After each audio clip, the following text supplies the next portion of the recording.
Hey guys, Becky with Design Bundles here, and this is probably one of my most favorite projects in a long time. And you know, I probably say that all the time, but I really mean it. I engraved one of my own grandmother's recipe on this cutting board. And with the Glowforge, you can too. Let me show you how.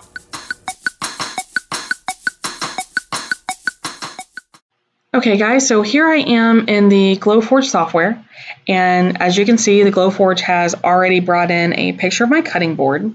Now I do want to say that this cutting board was too thick to leave on my crumb tray. So what that means is I actually stacked two cutting boards. I removed the crumb tray altogether, and then I stacked two cutting boards. So when you do something like that, or really anytime you're not using a proof grade material, you want to come in and choose your set focus and click on whatever it is that you're working with. And I'm not saying that you can't manually input your thickness, but so far this has worked really, really well for me. So I really like this feature a lot. Now your machine is going to key up and it's going to go ahead and focus on your cutting board. And what I want to do is I'm going to open my file explorer and I'm just going to drag and drop. Now this is a PNG, this is a scanned PNG file of my grandmother's recipe. And it's handwritten, and the reason you want to do that instead of converting this into an SVG or something like that is because the Glowforge can actually engrave this like it would a photo, and it will make it look more like pen strokes, which in my opinion just looks a lot better. So you know, hopefully you'll feel that way too. It does take a little bit longer to process that way, but totally worth it. So I'm going to rotate it this way, and then I'm going to enlarge it. Now I want to leave a little bit of room at the top because I actually have another file that I want to use. Now this part is an SVG that I made. I'm still going to drag and drop it over here, but I made this SVG because the recipe didn't contain anything descriptive that would indicate whose recipe this was. So I just typed up a quick word, quick clip art, whatever you want to call it. I did this in Silhouette Studio. If you have the premium upgrade here in the Glowforge software, you can actually do that yourself right here, but I didn't. I'm more comfortable in Silhouette Studio, so that's what I did. But so I want to center these as best I can. Okay, and you'll notice that these are gray. You can't really see those, and that's because we haven't entered the settings over here. So for this setting, I'm going to do engrave, and I will do manual, and I'll just do, we'll do a speed of 1,000, and then we'll do 100 for the power, and we'll leave that as is. And see how that lit up in purple?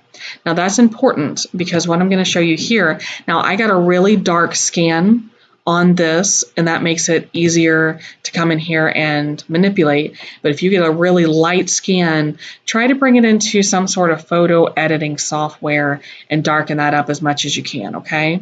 Now you want to keep it a white background, but try to, you know, play with some of your settings and darken up the text itself. Now the speed is on 1,000. What I want to show you is if I just go ahead and straight to full power, I'm going to switch this to very power. And I come here, this is still in gray, even though I have the settings over here. And that could be misleading because if I were to send this recipe part is not actually going to engrave. Let me show you what happens. What I'm going to do is I'm going to decrease the speed, and I'm going to keep playing with that, and eventually it's going to light up. Now this is going to depend on, again, in my opinion, it's going to depend on how dark of a scan that you got. You can also adjust your minimum power if you want, but eventually it's going to light up. There we go. So it looks like for this file, now remember, the slower the speed, the downfall is that it will take longer to engrave, but for something this important, I think that it's worth it. So we're looking at, for this one, a speed of 389 and a power of 100. If I increase the power, let's see what happens. So that didn't look to make a huge difference, but so 392, so look at around the 400 and below. I just like to work my way down because the fastest that I can get the speed, the faster it will engrave. But the software is just basically saying, hey, you want this really awesome design, then you're going to have to slow the speed down. So, all right, let's go ahead and leave those settings. Everything looks good here. So I'm going to come over here and I'm going to go to print, and I'm going to let it go ahead and send this to the software and show you just how long we're talking about, because like I said, it is going to take a while.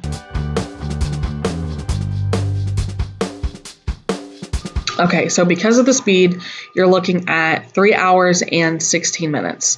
Now, let me just say that the last one that I engraved, I was able to, maybe it was just a better scan, but I was able to get that power up around 750, and it only took about an hour and a half. So this is where, spending a few extra minutes to make sure that you get a really good file to bring over is going to make a big difference in how long it takes your machine. So I am going to go ahead and get started on this, and then we will look at the finished project.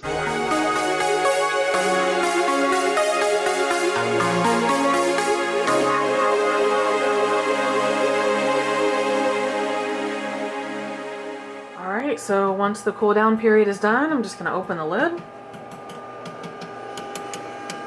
There we go. And I can pull this guy out. Now let's take note of a couple things.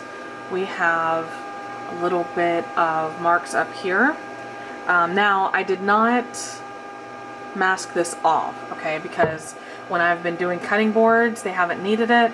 So what I'm going to do, especially with this marking up here, is I just take them in the kitchen, and I'm going to give it a good scrub, and those should go away for me. So let's take a look at it after. Guys, I mean, I really cannot tell you how much I love this project.